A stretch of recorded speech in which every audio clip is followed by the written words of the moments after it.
Hi besties! Hey! And welcome to season 5, episode 3. Having children's resources on the table where they know they are every single day, they can reach for them. I always say, ask a colleague, ask someone to come into your class and feel your class as well, and what that might, how the children may experience it. Obviously, they're already disorganised, but they're like, right, I've got a space. I don't need to dance around anybody. That space is still there. Do it when you set up your classroom because you need your classroom to work for you.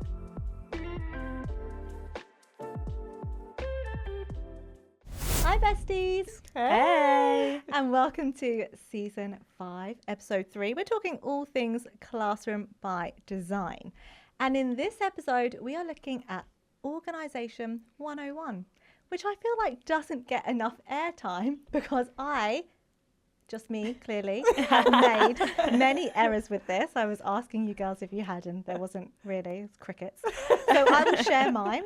So I got some gold caged bamboo. They were very niche baskets from Primark, and I thought these are going to look stunning to put my equipment in. But obviously they were caged, and the pens would go in and the pens would go out, and there they were on the floor. Not successful. How many did you buy? I bought too many. But a good thing about baskets is there's always things to use them for, just nothing too small where they can go through the cages. Another one, which I do feel like I need to confess to the world, is I did a reel many years back about a hack I was using. I was using those zippy wallets that we had loads in COVID, remember? Good times. And I put everyone's equipment in that. And I used Velcro behind their chair to stick it on. And I was like, this is my equipment hack. And it was a very successful reel. And I didn't have the heart to say, it didn't work. It kept falling off. And I just thought it was going to be so amazing because they weren't on tables. It was out of the way. But alas, many rolls later of Velcro, I realised it doesn't work. So don't do that, guys. So you guys said you had something, didn't you? I, You did, again, you had one with you, thing. best intentions of organising coloured pencils, a tub for red, a tub for orange, a tub for yellow, we all share. We come and get them, lovely. But not because the excess organised, for the children, it was just, what? So I have to walk to the front and collect the colours that I want, and then a mixed table pot in the middle of each table is by far the better way. Absolutely. Sometimes simple is effective. Sometimes you just think it looks so good, right? And this is the thing with both of these examples. Thank you so much for saying something, by the way, Evie. I felt like you weren't going to there. You were like, nod me. But with both of these, it's about, that looks good. And that's where we fall into the decor trap rather than the design. Because I've done that with Lego.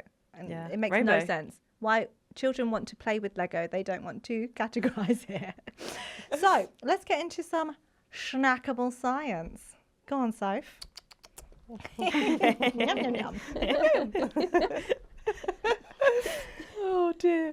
Like I said before in our last episodes, having a sense of belonging is so important. So having those labels with their names on, especially like in the coat peg areas, or like a tray, a drawer where they put their things, is so important for our children to have. This is a space for just me and just my things, and my teacher is ready for me and my stuff, basically. And I think that is basically the point of having those things there for the children. That sense of belonging. Yeah. And you'll notice the importance of that the day it's not there. The day it's not Like if it's peeled off or it's rubbed out. When I was using my chalk labels, if it was rubbed out, they are the first thing that they notice. They go, my name's not there. Because it's their immediate sense of belonging. Organised tables. Yeah, and so I'm going to call back to episode 1 where we were talking about predictability. Having children's resources on the table where they know they are every single day, they can reach for them. When we open our books, we write the date. I know where the pencil is. And I know, Jen, you were saying earlier about it's getting rid of, why are we making hurdles that we don't need to have if those pencils aren't there? The hurdles. If the pencils aren't there, if they aren't sharp, if someone has a different pencil to someone else, it's back to the pencil. Am I right? Pencil's back. And part of it is about that executive functioning. It's that those organisational skills. So we're supporting children. Like our classroom is the scaffolding for that. So also a little callback. I enjoyed that. Callback to episode 1. We talked about messy and chaotic environments and how that increases cognitive load. Yeah. Oxford Circus, and it's competing for attention. So we don't want that. We don't want to reduce productivity. We want the best out of our children. And in terms of going back to executive functions as well, children who have organisational difficulties with sequencing, time management, etc., your classroom environment and your routines will directly support children with those difficulties as well. So definitely have that in mind when structuring your environment. Absolutely. So I know this can feel really vague because we're like, yeah, so just sort out your organisation. Get it together. So we're going to break it down even further with a sweet acrostic because you know I love it. So this one is teach because it allows us to teach. Yes. Right, I'm going with it. So the first one is about table equipment, the one that I found so tricky. Evie, break it down for us, girl. It's as simple as just having everything where you need it and the children knowing where it is. And we were talking about these are the ones from my classroom that I'm using every day. Rulers, pencils, our purple editing pens, glue sticks, and normally we'd have scissors, but I thought probably not best to take 7 pairs of scissors on a train. So the children know where that goes. For pencils, we have a blunt and sharp box. So if the pencils run out during the day, we swap it over, and then I make it kind of my mission at the end of every day or the start to check to make sure that everything's in there. And that's literally it. But you could up level this. We were talking about that as well with having how many things are supposed to be in each area of your pot, visuals to match. My children, the upper end of Key Stage 1, so they know which bits go where. But for your younger children, or if you had a different kind of cohort completely, still year 2, but a different cohort, you might want to adapt it. But this is what works for us at the moment, and it's so simple, so effective. And I know we're going to talk about this next episode, so let's just calm down. But that's where your tidy systems come in as well. Because you have your job spinner or your class captains who run that. Yeah. So you don't have to run it. Yeah, they run the show. Table captains are on it. Exactly. And do you know what this also reminds me of early years, because you guys are so good at doing this with continuous provision. Have you seen where like people draw around the block? The shadow effect. Oh, I love it so Shadowing. much. We do. So this can be anywhere, but you mostly find it in like the home corner where there's lots of like plates and pen and like cutlery and things. So we draw around the shape of it so the children know exactly which shape goes where. Maths everywhere, love that. And we use it for everything, like equipment, tools, you name it, clever. pots, so the children know exactly where it goes without having to think, oh gosh, what did it look like before? Nope, there's the shadow. Is it this size or this size? Oh, it's the bigger So circle. cool. I love that. I I've love done that. similar before. Shadowing, guys, shadowing. It's the whole Nice. thing. It's a whole thing. Taking photos. I've done it more so the golden time cupboard, which until I took a photo to say, like, this is what it looks like, tidy up team. I hated the golden time cupboard.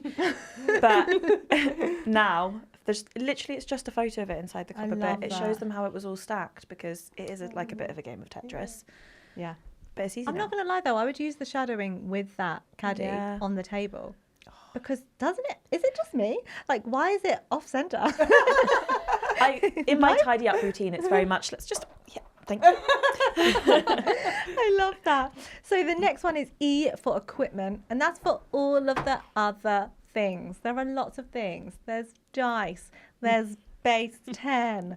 What else? Board Rulers. games, protractors. Oh gosh. Where are the protractors when you need them? Multi-link. So it's about having all of these labelled with your visuals. Do it. Do it when you set up your classroom because you need your classroom to work for you. Don't be like me and be the only person who knows where the protractors are. Make sure your classroom's working for you. Your children know where everything is. Oh, and the next one is A for arrangement.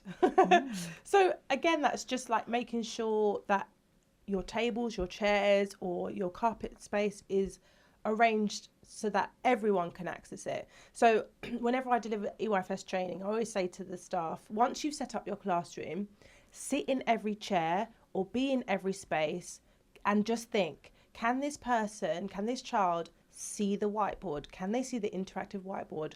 Do you think that there's something blocking their vision? Is it going to be annoying when they pull their chair out? They'll back onto a radiator. It's like really taking the time to make sure that everyone's space is just not annoying, but a safe space and an accessible space for everything. It's like experiencing it from the child's perspective rather than just yours, because then you can clearly understand if there are any barriers. Yeah. It might be things like, of course, you know your children, but if they're close to a door, you know, and that noise, or if they're close to a window and that's going to be open. So it's just about understanding that it's not all children are getting the same experience where they're sitting. And I think we need to know that. Oh, I forgot to say as well, I'm so sorry, about our table plan ideas. So this is page 27 of the Good Morning Club planner, because it's really helpful to look at the different table formats. So within this, I'm not going to go through it all, but within this, you can see what they look like. But I also talk about the pros and the cons. I love that bit. So which ones are going to be really helpful for collaboration, which ones we need to be mindful of, like, for example, collaborative. The collaborative one's great, but also if they are naturally facing their peers rather than the board, that's just something we need to be mindful of. That's okay. We can have a routine for that, like turn to face the board. That's what I was just saying. I was going to say, it's just like, it's not really a con, it's just something you just have to plan for. So it's just more being like, right, if I'm going to have a collaborative classroom and this is what it's going to look like, this is how I'm going to plan for those spaces or moments of time where I need them to look at me, or I need them to move, or whatever. You know? Absolutely. In the same way that if you've got rows, you're like, great, everyone can see the board, but what does it look like when we do collaborative work? Do we move the tables back, or do we move the tables in a certain way so that we can work? Sorry, Tan, I keep talking over you. I guess Tan's like, I've got something to say. I'm sorry, go. How do you know me so well? My micro expressions. Just something I've to be mindful of when thinking of things like this. It's not just for September. It's review it often. All the time, Things may work at a certain time, it may not work on another. Work with professionals in your school or around your school in terms of what may work best for certain learners as well. And another thing I was going to say is left-handed pupils and right-handed pupils sometimes are put together, and it's just one of those things we miss sometimes. And again, sometimes fresh eyes into the classroom, you notice it straight away. So it's just something to review often. And I always say, ask a colleague, ask someone to come into your class and feel your class as well, and what that how the children may experience it. And pupil voice is where you're going to get the most information. Pupil voice, baby. No, Tan, I love that. I feel like I just need to say it one more time because it was so good. Honestly, because I don't want anyone to think when you're doing your classroom, you do it in the first week and that's done. Yes, we are talking about classroom by design, which means we're really thinking about strategy long term. But we're also thinking about your classroom is essential to your behaviour, to your well-being, to your engagement. So whenever you're having those challenges, it's using your classroom of, oh, okay, I wonder if there's a way I could change the classroom. I wonder if there's a way I can look at the displays or how children are sitting. And that is going to impact that. So it's something we can always go back to. Stunning. I'm sorry I talked over you for so long. But I was going to say, like, also on the back of that, and like pupil voice, as we've always said, but make it collaborative and just say, look, guys, I can see this isn't working here. What do you think would work best? Or what do you think you're struggling with? Or what do you think would be a good way to move around this? Like for early years, like I can see all of my children like love this area, but I've not made it accessible enough. So I said to them, look, guys, what do you think we should do here? And they're like, move this back, bring this up. Can it be bigger? And then I'd say, are you happy with the changes? I said, well, I'm going to change it today. Tomorrow we'll review it. We'll play in it. Come back. What do we think? Do we think it works? Yes or no? I think having that as a collaborative approach is really good as well. Absolutely. Again, that's bringing back to your community, sense of belonging. And I know we're going to talk about it in the next episode. The communication box, you're just staring at me. Because it reminded me when I first started the communication box in my class, I would have children write things to me like, I'm finding it difficult where I'm sitting, or can I change my partners? That's sweet. And I wouldn't have had that data before. So again, like you're saying with that pupil voice and making it collaborative, it's so important. So if you're going to talk about carpets as well. Carpet spaces. Again, when you do make a carpet space for every child, which I think every child needs, everyone needs something to centre them, a space where they know when they come in, even if they're late, that space is there for them. And I've seen it in so many of the children that come in there like late, and obviously they're already disorganized, but they're like, right, I've got a space. I don't need to dance around anybody. That space is still there. You can just see the exhale and they just sit and straight into it. So I love a carpet space. And mine is not set in stone because for the children, the dynamics change, the friendships change. Some of those get real pally right next to each other, and diffusing that bomb sometimes is just on a reg. So again, it's adaptable, but again, like I said before, I talk about it. I say, look, this isn't working for all of us. I'm going to review it. So here's my sit box. I love that. Show and tell. Show and tell time. So I have just one of these on my carpet and the child's name on it. It has, for us, we're shapes. So we got circles, triangles and squares, and they're in rows, and it's movable, which I love. Yeah. And also when I dismiss my children, I used to do this thing, which I love, party time. I used to be like, up top, down below, off you go. Ah, chaos. They love that. Ooh, ooh, go. But that created so much chaos, and I'd have to like go around and sort of put the fires out. So then I'd just be like, right, triangles, off you go. Squares, off you go. And even when we're having like classroom chats as well, I'm like, oh, triangles, what's your thoughts? Your turn. Let's hear your voice. It manages everything. Yeah. And I just love that. And I think carpet spots, way to go. Way to go, baby. Way to go. So it's that management, which is helpful for you, but it's also that belonging. And I Yeah. also liked how you talked about predictability. Yeah.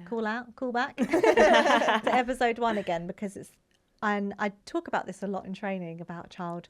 There's a scenario about a child who's late and their window of tolerance, and they come in and someone's in their carpet space. And every time I do it, teachers go, ooh, because everyone knows. Yeah. It's horrible. Imagine if you go to like a staff training, where's my peeps at? Yeah. There's nowhere for you to sit. What, you got to go get a chair at the back, and you've got to get out yourself, and then you're making a noise. Like, it's horrible. It's a lot. So it seems like so simple, but often the most powerful strategies are so simple, and it's that daily dose of belonging.